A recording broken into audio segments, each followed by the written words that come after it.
Dude's just got a head of hair. I would do anything for that head of hair. You kidding?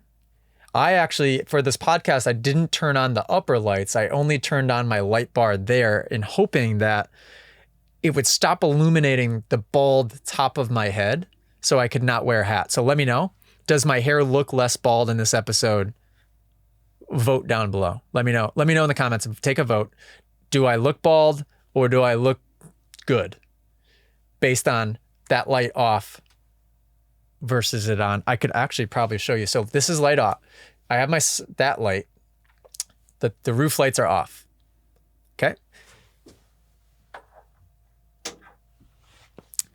This is roof lights on. Is it worse? Is it better? Grant, editor's note. Let me know after this what looks better. Lights on or lights off. Let me know. We're really getting off topic. Here for the t-shirt. Shout out. Suspension question. I rented a Yamaha 254 stroke. It was way easier to ride than my KTM 252 stroke, but the suspension was so much better. Rental bike, kind of worn out, but I could ride faster, jump farther, way better than my KTM suspension. With my air fork, in your experience, can we tune that KTM suspension to make it feel like a Yamaha? I know the Yamahas have great suspension off the showroom floor without spending $3,000. What do you think? Thanks. Great question. Also looking very curious with that beard grooming movement as you're asking the question. The Yamaha has one of the most plush feels out of the box.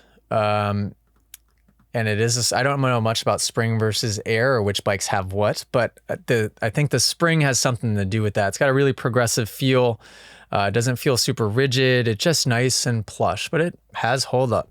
The KTM, the Honda for sure, I think it's got spring in it, but the Honda, no, it definitely has spring, feels very rigid out of the box. The KTM feels maybe a little hollow and like, it's not really rigid and stiff, but it's not really plush either. It's like, it feels hollow, and maybe that's the feel of the air.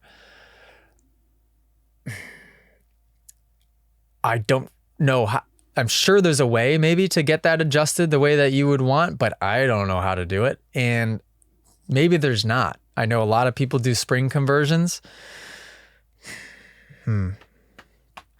Comment down below. I feel bad that I can't really appropriately answer this question, but there's got to be something you could do for not breaking the bank and spending like money to get a kit or to do a spring conversion, which is probably expensive.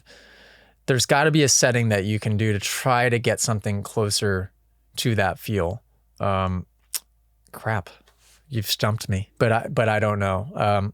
You could just sell the bike and get a Yamaha and then just keep the stock suspension. You could, what else?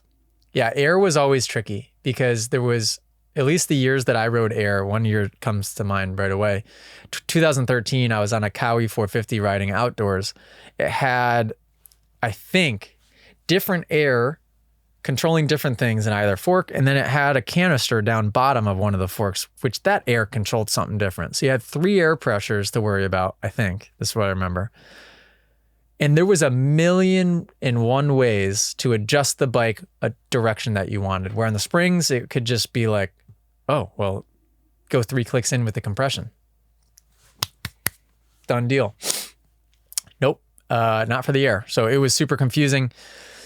I'm sure there's a way to get there. I don't know. I don't know.